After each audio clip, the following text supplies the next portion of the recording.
Bom dia, eu sou Cláudia Bock e mais uma vez estamos aqui com o nosso programa Logo Comex, que vai ao ar todas as sextas-feiras, ao vivo, das 11 ao meio-dia, nos estúdios da TV ABCD em São Bernardo do Campo. Antes de mais nada, gostaria de agradecer a participação de todos os telenautas que colaboram aqui com o nosso programa, através de sugestões, temas, convidados e que nos encaminham as questões durante o programa também. Hoje, nós estamos aqui recebendo duas pessoas que eu já conheço há algum tempo. Uma delas, inclusive, estou tendo o prazer de rever depois de muitos e muitos anos. Nem vou falar quantos anos, porque senão fica ruim, né? Pega mal, né? A gente acaba entregando a idade, uma coisa meio complicada. Mas que vem lá da minha terra, inclusive, né? Minha terrinha, graças a Deus, que hoje eu despertei até com uma notícia triste, que é o incêndio foi na Copersucar, né? 5 terminais de embarque de açúcar que ainda estão pegando fogo e tal, e é uma notícia muito triste aí para o nosso porto, o maior porto da América Latina. Mas assim, né, às vezes a gente precisa dar uma de fênix, né? Eu acho que esse terminal de açúcar vai ser isso, né? Das cinzas vai renascer algo muito, muito melhor. Eu desejo sorte para todos lá. E vamos aqui, então, começar o nosso programa de hoje, apresentando os nossos participantes, que estão representando a empresa Gelog Transportes. Em primeiro lugar, o senhor Raimundo Daltro. Muito obrigada pela participação aqui no nosso programa. Ele é o diretor de marketing institucional e vendas próprias. Exato. E o senhor André Vilela, famoso Vilela, né, que é o executivo comercial da empresa. Tem coisas que não adianta, a gente tenta esconder a idade, mas eu vou dar um briefing aqui do currículo do Raimundo. E é assim, ele tem mais de 30 anos atuando na área no mercado de transporte e armazém, ligados ao comércio exterior. Trabalhou em 3 das 5 maiores operadoras logísticas que atendem o sistema retroportuário do Porto Santos. É consultor de transporte portuário. E hoje, né, atualmente, respondendo pelo institucional, marketing e vendas próprias do grupo Gelog, que depois, né, eu apresentei como Gelog Transportes, depois ele vai falar um pouquinho a respeito do grupo Gelog, né? E é participante ativo do Comitê de Logística junto ao Sindicato das Empresas de Transportes Comerciais de Cargas do Litoral Paulista. Tá certo? Raimundo, por favor, dê o seu bom dia aqui para o nosso telenauta, por gentileza. Obrigada pela sua participação no nosso programa de hoje. Em nome da Gelog, nós agradecemos o convite da Cláudia, né, para participarmos aqui, contar um pouquinho da nossa história como Gelog, né, como profissionais, e tentar dar alguma contribuição para o nosso setor, que hoje carece de uma atenção aí por parte das autoridades e de outras entidades também. Tá certo, muito obrigada. Eu é que agradeço. André Vilela, meu querido. Vilela aqui, então, olha, não fica muito distante aqui do Raimundo, não. São 27 anos de atividades desenvolvidas nas áreas de logística e transporte no Porto Santos. Já atuou em algumas empresas de gestão de logística, né, como a Core Irmãos, Estrada, Omnis, Colômbia, Mesquita, né, e é palestrante nos cursos de logística, especializado para universitários, sim, professor convidado de cursos de logística internacional no SENAC, no IDORT, ex-professor assistente do curso de gestão portuária lá na Unerp, né? Isso. Na ERP, no Guarujá. Já foi patrono de algumas turmas lá também. E hoje ele faz parte do grupo Gelog, né? Sendo responsável pela captação e manutenção dos clientes. Vilela, mais uma vez, obrigada pela sua participação. Não é a primeira vez que você nos dá o prazer de estar aqui no nosso programa, deve ser a 3ª ou 4ª vez já. Né? E isso é muito bom, porque nós temos 3 anos de programa. Né? Em maio último comemoramos 3 anos de programa, graças a Deus. E é bom sinal, né? Porque o pessoal fala, dá uma temática, ou chama fulano, e aí você sempre é lembrado também. Então, dê o seu bom dia aqui para o nosso telenauta, por gentileza. Bom dia a todos. Eu agradeço mais uma vez ao programa Logo Comex pelo convite. Realmente é um prazer retornar. Algumas novidades, algumas mudanças na minha caminhada profissional ao longo desses últimos anos. E é um prazer poder dividir aí algumas experiências com vocês. Realmente a última participação, a coisa de um ano atrás, teve uma repercussão muito boa. O pessoal comentou muito a respeito do que foi comentado à época.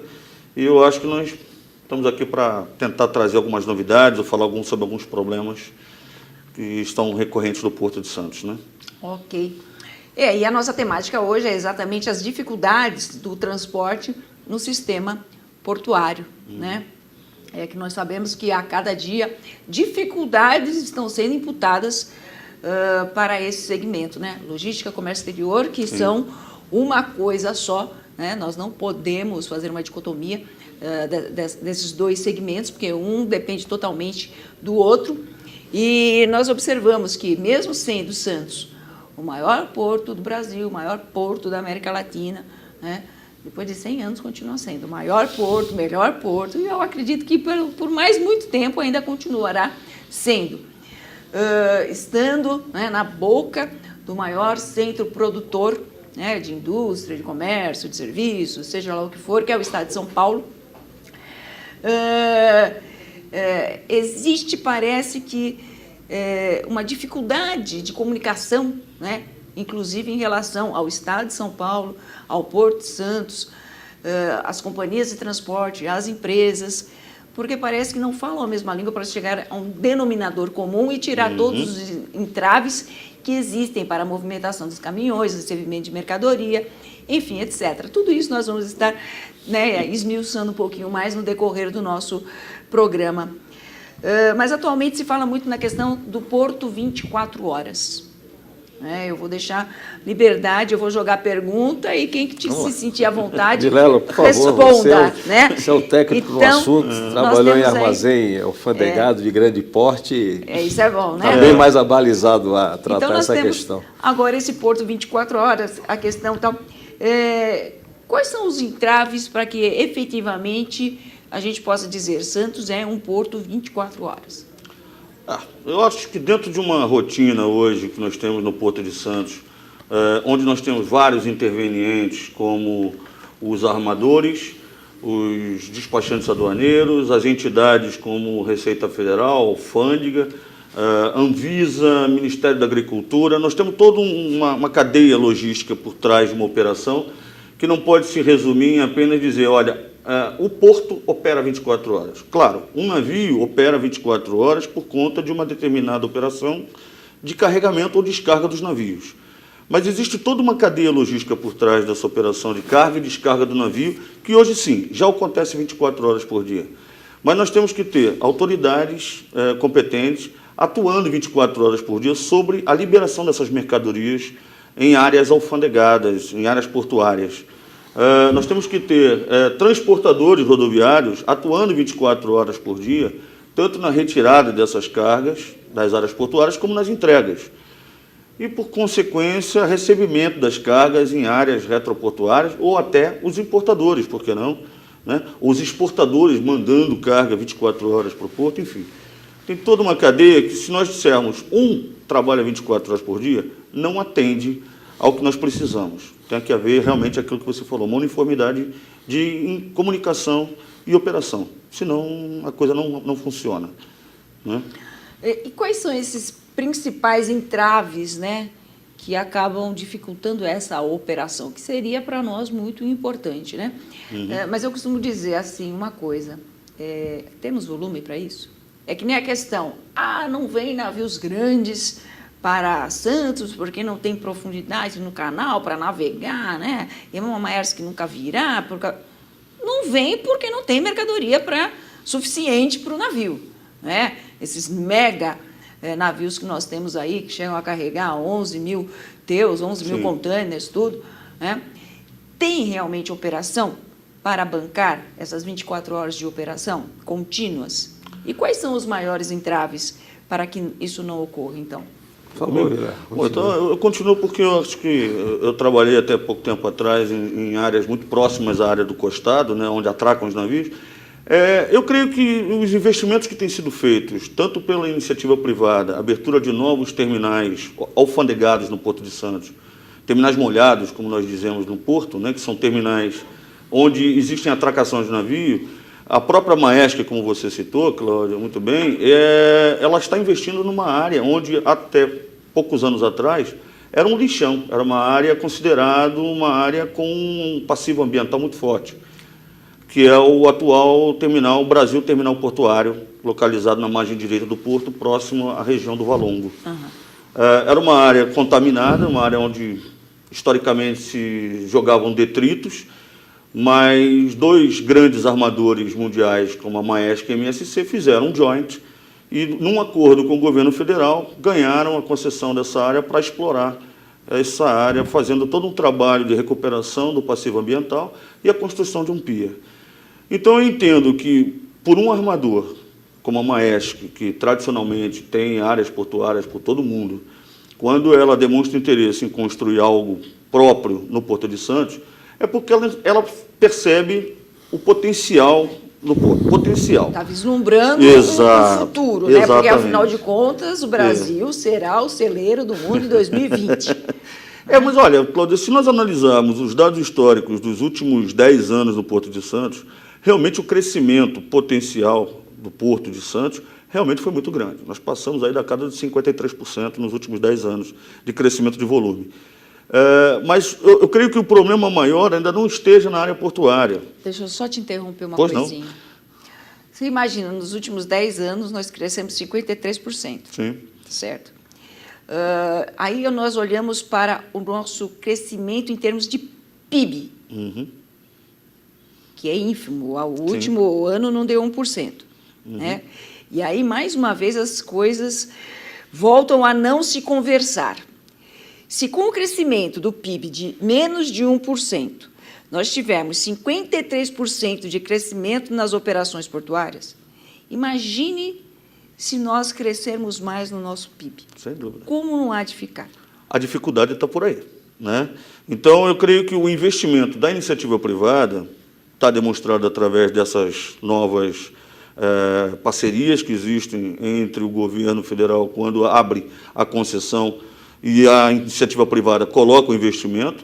Tivemos um outro exemplo também recente, muito recente, que foi a inauguração de um outro pier de atracação no Guarujá, chamado Embraport, encabeçado pelo governo de Dubai, que trouxe investimento para o Porto de Santos, havendo, na verdade, na margem esquerda do porto, na cidade do Guarujá. Enfim, e são projetos que mostram o interesse da iniciativa privada no investimento. Mas aí você me perguntou ainda, né, a questão do impacto e aonde que o governo colabora nesse sentido. Entra o acesso, o caminho do porto para que a gente chegue ao Porto de Santos. Né? E aí são entraves que aí eu peço a ajuda do Raimundo aí, porque a gente falar de transporte rodoviário realmente tem um impacto muito grande. Raimundo, eu vou passar a bola para você, mas só depois do nosso intervalo, tá certo? Voltamos já já, fiquem conosco, mandem as suas perguntas. Obrigada.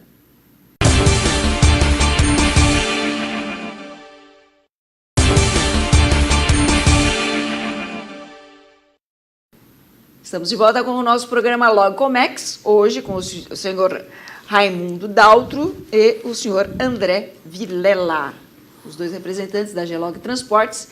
E no último quadro, então, nós estávamos falando a respeito das dificuldades da operação 24 horas nos portos, e o Vilela abordou a questão do transporte, né, na logística, na questão do transporte, e eu vou pedir para o senhor Raimundo dar o seu parecer em relação a isso, né, com a sua opinião, de que maneira os executivos da área de transporte veem isso e quais as possibilidades, o que tem sido discutido para estar aplacando, né, todo esse problema.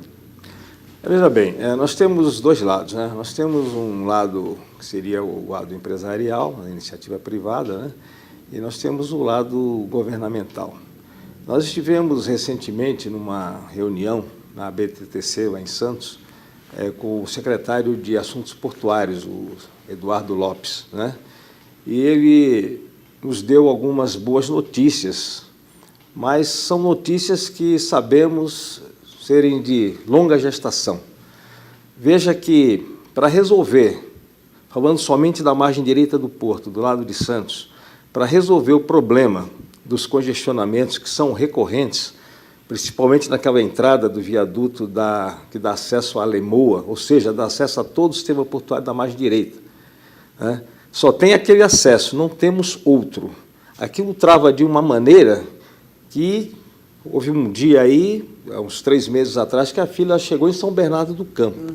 Né? É verdade. E aí nós temos uma série de problemas advindos dessa questão. Ou seja, você não consegue cumprir uma janela de entrega de uma carga. Se você tem um embarque para fazer, você também não consegue. Você solta um caminhão, pode ser que ele leve 4, 5 horas para percorrer um pequeno trecho de 11 quilômetros, que é a distância ali da Lemoa até a Libra, terminais lá no final, praticamente na ponta da praia. 37 ali. Então, é um absurdo, é um absurdo. O que é que o secretário nos levou assim de boas notícias, né? Que a Prefeitura de Santos, dos quase 800 milhões de reais necessários somente para resolver o problema do lado santista, ou seja, da margem direita, já havia obtido um financiamento externo de 240 milhões de reais.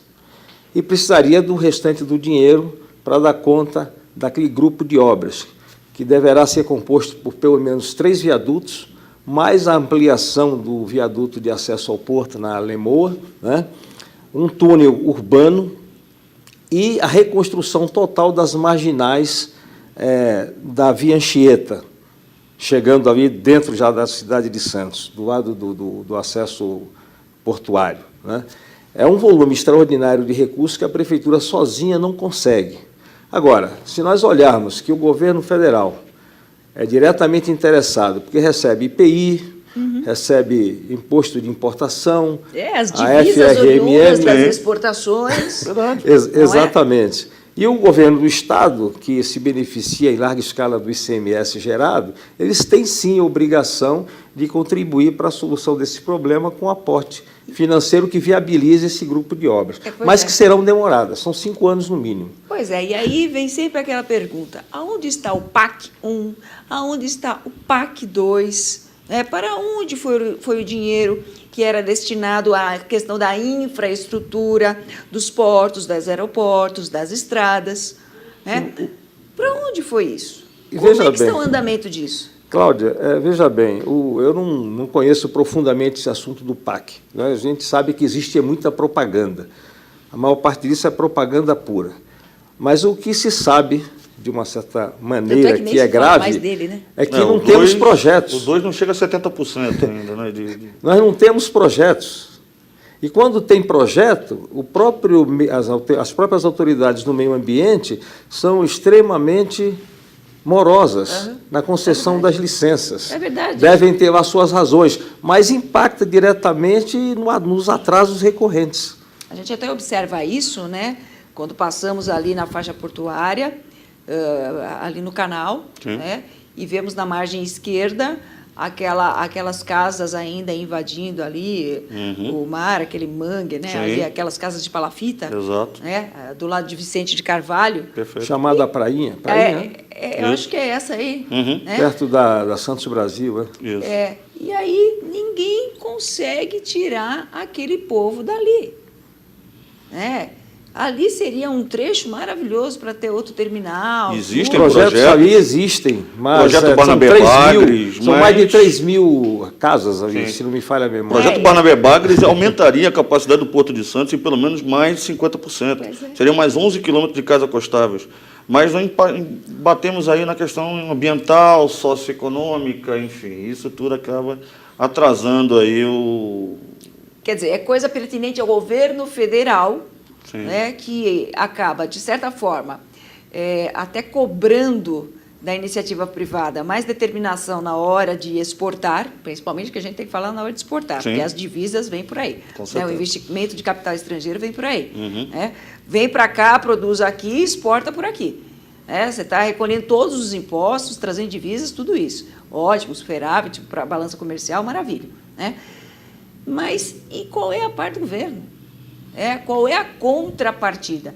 E isso que a gente não consegue Teriam que ter mais agilidade. sobre todos os aspectos.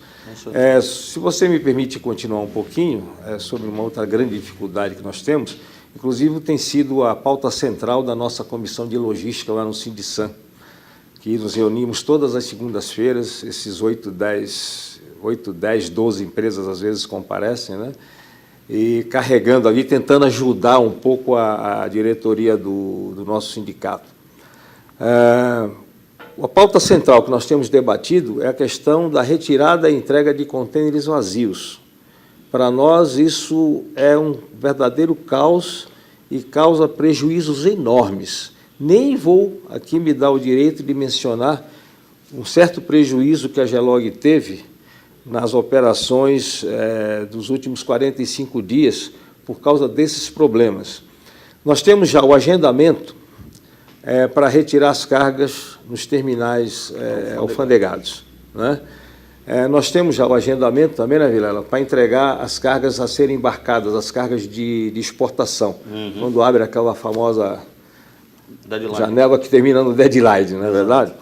Mas a questão dos vazios passou a ser um problema de dimensões que nós estamos realmente muito preocupados. Daí a importância que nós temos dado a esse assunto. Veja que, para os terminais alfandegados que trabalham 24 horas, a devolução ou a retirada de contêineres vazios, devolução quando retorno da importação, retirada de exportação é um pouco menos traumática, mas a devolução está causando um problema muito grande. Primeiro, cada dia que você atrasa a devolução, demurrage. Correto? Um segundo ponto, a lavagem. Nunca se sabe qual é o critério que o determinado débito de recebimento de contêiner vazio vai utilizar. Se é uma simples varrida, se é uma lavagem química. Aliás, a lavagem química que alguns fazem, mas a maioria não, a maioria absoluta não tem a licença. Não tem prova. E a Caceteg vai parecer vai ser um problema muito lavagem, forte.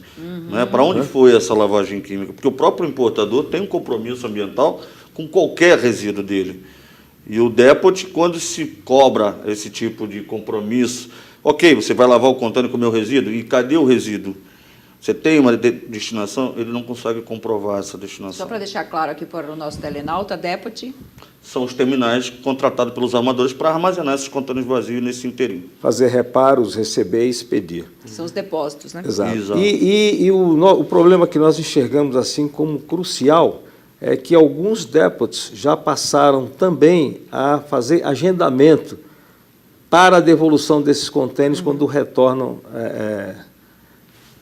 dos embarcadores. Mas dentro de um horário limitado diário. Exato, é isso que eu ia comentar agora. Nunca. Então você veja que a maioria deles, a maioria absoluta deles, trabalha com uma janela diária de no máximo 7, estourando 8 horas. É isso aí.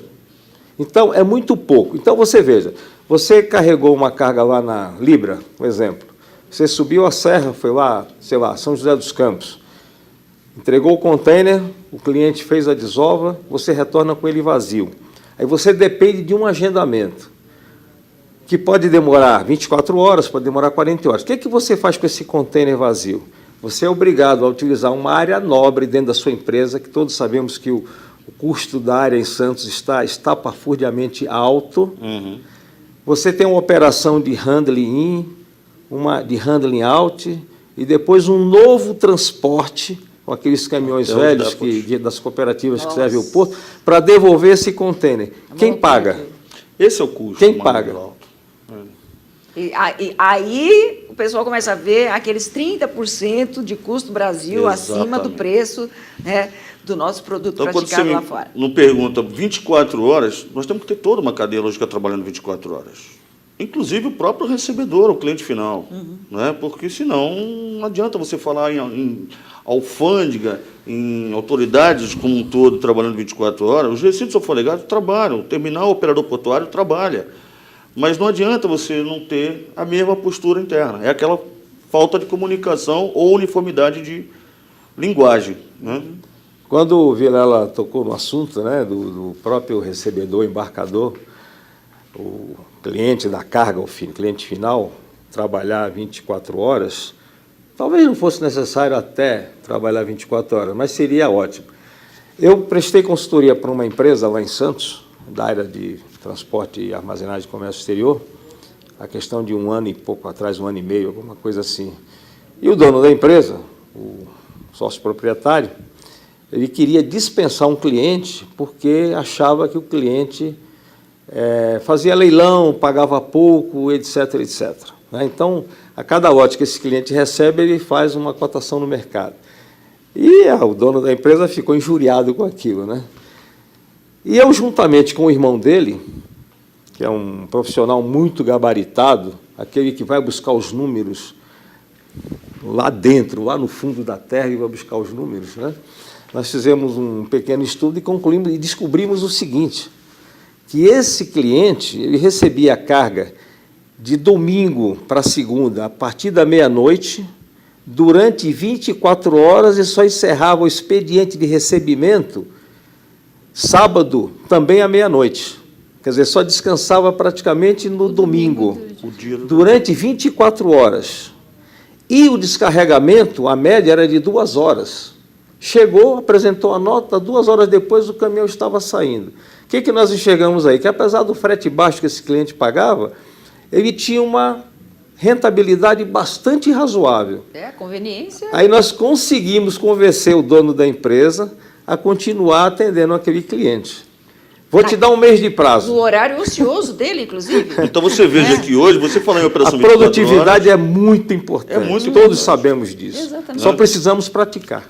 Mas o importador... É só olhar para o Oriente. Né? Produtividade, lembra a China, é só olhar para lá. Né? Não precisa O ter importador muito muitas trabalho. vezes pensa, não, mas eu vou ter que trabalhar como operação 24 horas, eu vou pagar hora extra aos meus funcionários. Sim, mas veja que você vai ter uma redução no frete, que acaba compensando. Você não vai ter só aumento de custo, você pode ter um aumento de custo por pagar hora extra aos funcionários, mas você tem... Hoje, as operações no Porto de Santos são 24 horas, mas não pagando hora extra, nós temos turnos consecutivos de trabalho. Todas as operações hoje demandam, no mínimo, 2, 3 turnos de trabalho. E se você começa a atender outras empresas que trabalhem na mesma filosofia, você começa a trabalhar em turnos também. Em custos mais baixos, que são horários alternativos. Inclusive, o próprio trânsito hoje das rodovias e das cidades delimitam o horário de atividade do transporte rodoviário. É outro assunto que nós vamos falar bastante aqui, que é sobre o impacto da lei, dos motoristas, o que isso acabou repercutindo para as empresas de transporte. Também a questão das restrições de tráfego dos caminhões, aqui em São Paulo, principalmente, é rodízio, é o horário, é o tamanho do veículo, uma série de coisas que, mais uma vez, olhou-se apenas para o próprio umbigo, se esquecendo de todo o resto produtivo, que faz com que o país se mova, com que o porto opere de maneira adequada. Acho que uma das coisas mais absurdas que eu já vi ao longo desses meus 34 anos de comércio exterior e logística foi agora há poucos meses, quando nós perdemos um contrato de $600 milhões com a China de soja, porque nós não conseguíamos embarcar a mercadoria. Verdade. Bem lembrado. Isso é surreal. É surreal. Não dá para acreditar que um país que faz parte dos BRICS, que um país há mais de 30 anos, foi feito um estudo pela ONU dizendo que nós seríamos o celeiro do mundo, mas vai ficar tudo estocado, E os então, navios porque não ficam tem como 60 entregar. dias parados na barra sem condição de atracação. Pois é uma coisa absurda, mas nós voltamos após o nosso intervalo para continuar debatendo esse assunto bem interessante. Até já.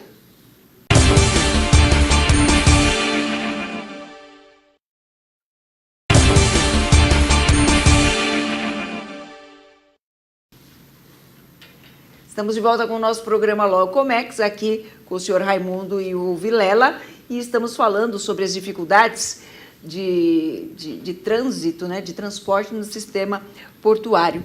E estamos falando sobre o impacto da lei, que foi criada aí para os motoristas, e até no intervalo estávamos conversando um pouquinho a respeito, de que mais uma vez o governo toma uma atitude de cima para baixo, nada democrático, porque não ouviu ninguém envolvido na questão, transportadores, motoristas, cooperativas, todos aqueles elementos que geram empregos diretos e indiretos e toda a cadeia produtiva que necessita da prestação de serviço desse segmento.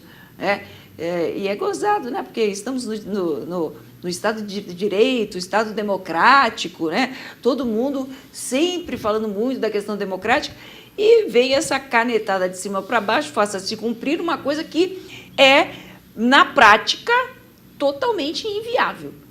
Queria que você comentasse um pouco isso.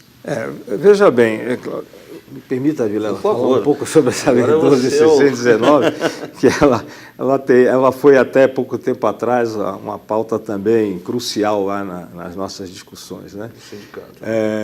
Quando você olha o universo dos profissionais motoristas, você vai encontrar condutores de ônibus, de vans, de caminhões, de táxi, enfim.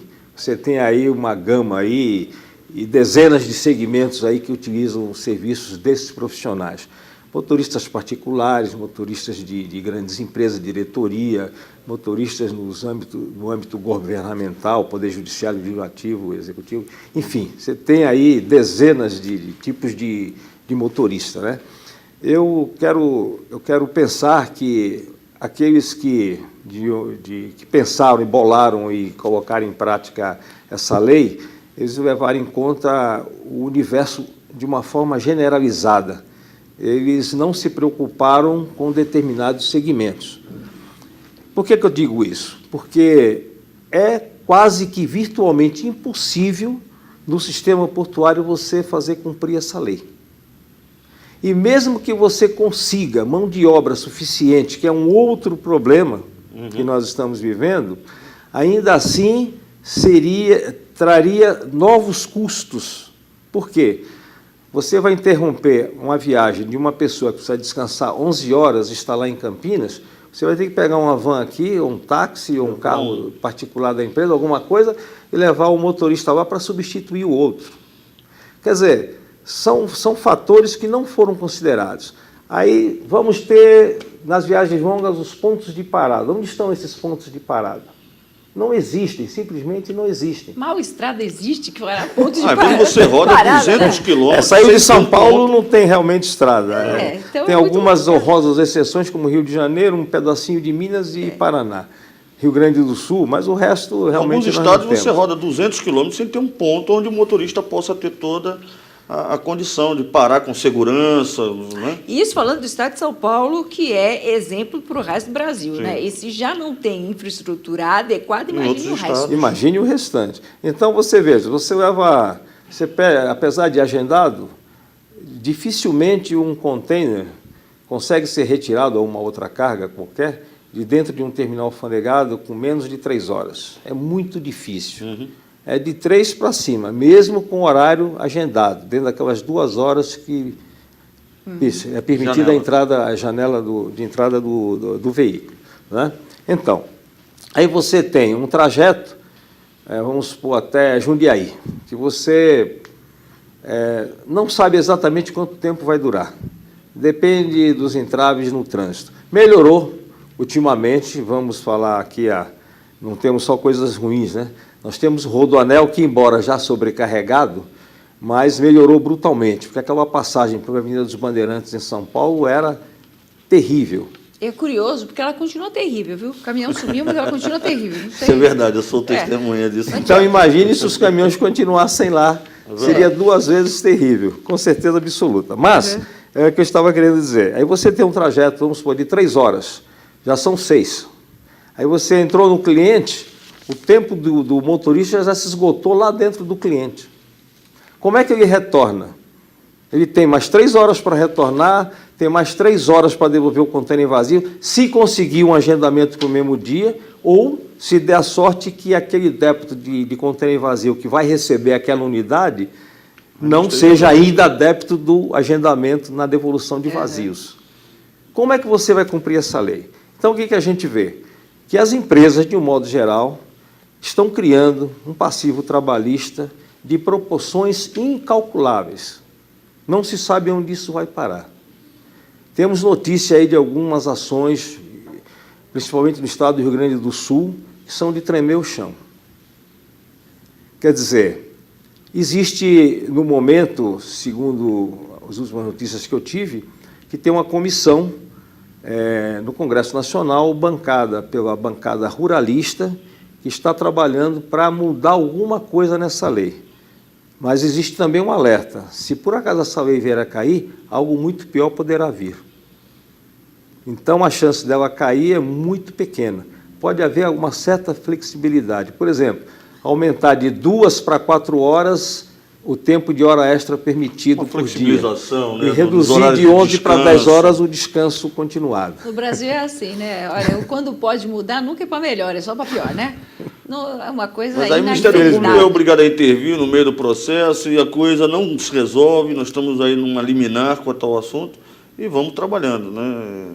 Mas a coisa tende realmente a Mas complicar. o que é curioso é que eu me pergunto aonde está o lobby que é tão forte do segmento rodoviário, já que é a matriz de transporte principal do nosso país, né? É Com a matriz certeza. de transporte, né, do nosso país. Aonde está o lobby? Aonde estava o lobby, né, das montadoras, das transportadoras, dos fornecedores de pneus, das praças de pedágio, né, dos de partes e peças? Aonde estava, né, o representante desses grupos quando foi votada essa lei? Isso Essa é a grande pergunta que o próprio segmento está fazendo. Acho que alguém Essa é a comprou grande lobista pergunta dessa que vez. Foi nós ao estamos contrário. fazendo, como o pessoal lá de baixo do segmento está fazendo. Eu acho que houve uma Só se virada deu de ouvido mesa e agora, alguém né? comprou o lobista, não é possível.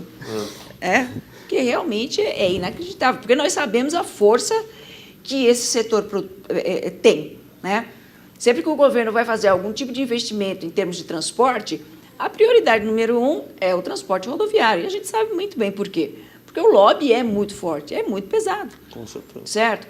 Agora, eu volto na questão. Se nós queremos crescer, para que eu vou produzir mais e eu não tenho como escoar? Já começa por aí. Eu não posso dobrar a minha produção, eu não posso vender o dobro daquilo.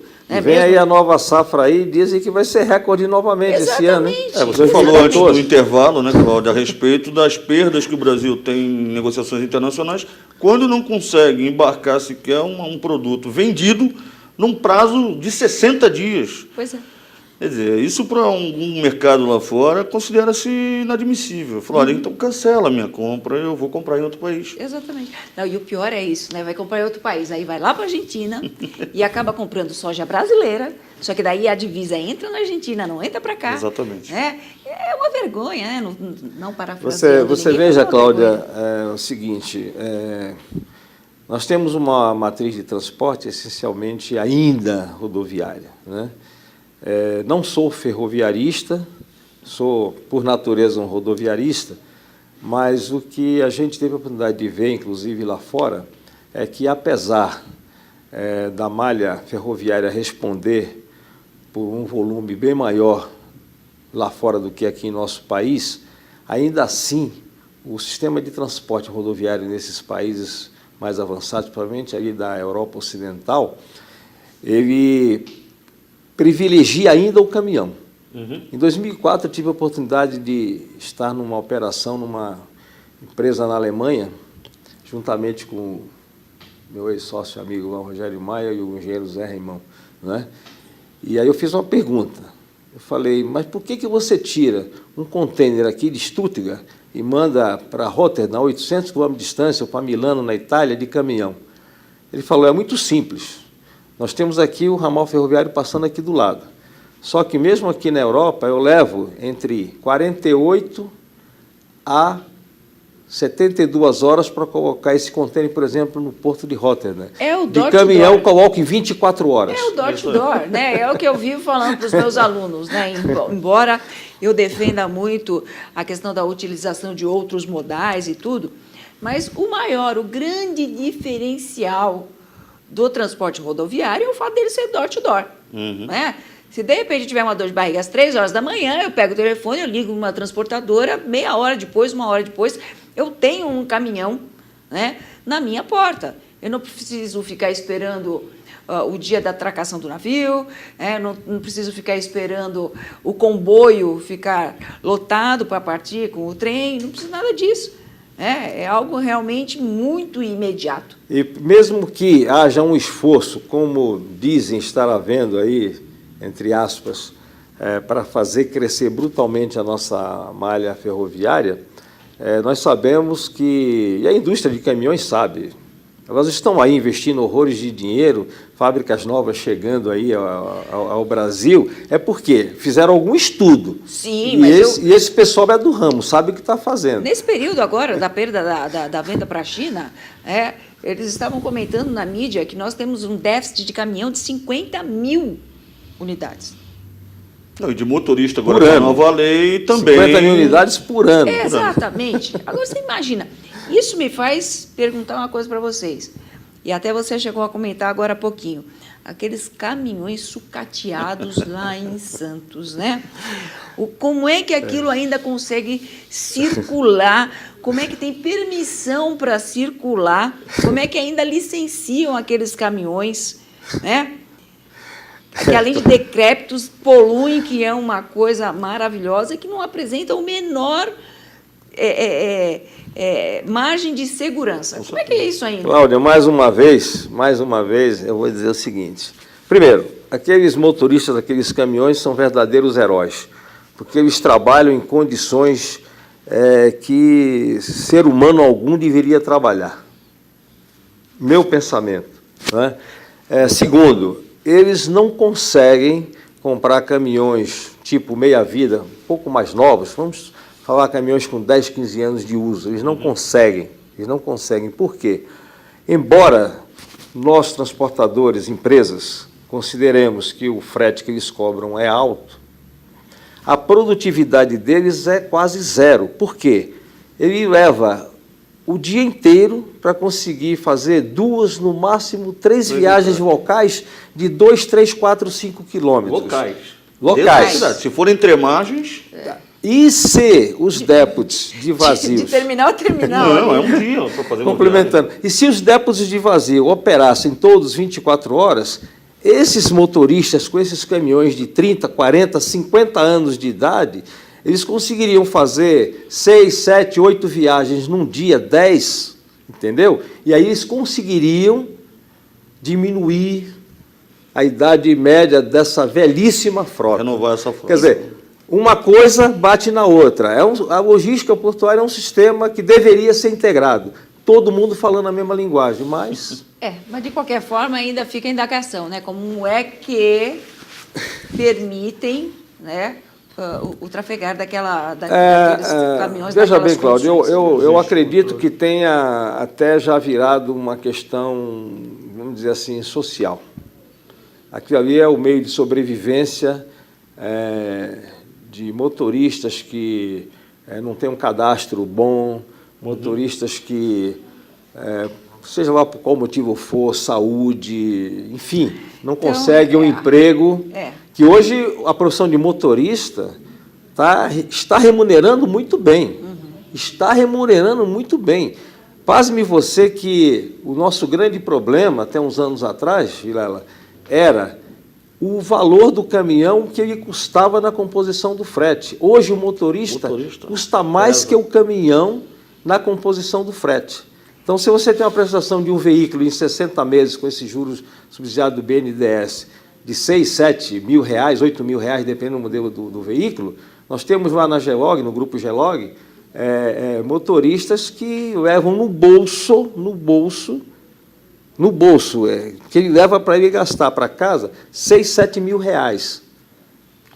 Então, aquele profissional hoje que está procurando uma nova colocação no mercado, principalmente no Porto de Santos, se não tiver uma qualificação como motorista profissional, procure, porque é um mercado carente de profissionais, então é uma oportunidade para quem hoje não tem uma formação acadêmica e quer se colocar no mercado, faça um treinamento, uma habilitação junto à carteira profissional, porque ele vai conseguir emprego. E existem institutos aí que o FABET, por exemplo, lá em Mairim, faz esse trabalho e consegue formar um motorista. Em 3 meses o sujeito está pronto. Uma boa Que rentabilidade, maravilha. acredito Opa, eu. que maravilha. O papo está ótimo, mas infelizmente temos que dar aqui o encerramento do nosso programa. Mas eu gostaria de agradecer mais uma vez aqui. A conversa foi muito boa, Raimundo, Vilela. Queria que vocês se despedissem aqui dos nossos telenautas. E já fica aqui a promessa de que eles voltarão, porque nem chegamos a falar do grupo Gelog. Sim, verdade. Então vamos rapidamente aí, já para as próximas semanas, marcar um outro encontro aqui com vocês, por gentileza. Bom, eu agradeço a oportunidade mais uma vez, Cláudia, a toda a equipe da Logcom, com muito carinho nos recebem hoje e sempre. E a promessa, sim, de voltar, porque eu sempre passei a minha atividade profissional explanando para o público, principalmente alunos universitários, a respeito da nossa realidade no Porto de Santos. Fazemos um convite, inclusive, que nos visitem no Porto de Santos. A Gelog é uma empresa que tradicionalmente recebe grupos de estudantes no Porto de Santos para conhecer um pouco mais de perto a nossa realidade, as nossas dificuldades. Então fica o convite, agradeço mais uma vez e quando formos convocados estaremos aqui novamente. Obrigada, Vilela. Raimundo, suas considerações, rapidamente, por favor. Aos nossos telenautas, o nosso bom dia, né? Agora quase boa tarde, e nos colocando à disposição de vocês por e-mail aí, caso queiram alguma informação que esteja do nosso alcance, se não estiver nós vamos buscar, e o nosso interesse maior é contribuir de alguma forma para que o nosso comércio exterior brasileiro se sustente cada vez melhor. Tá certo. Muito obrigado mais uma vez. Obrigada a todos vocês que estiveram conosco nesse programa. Bom final de semana e até sexta-feira. Boa tarde.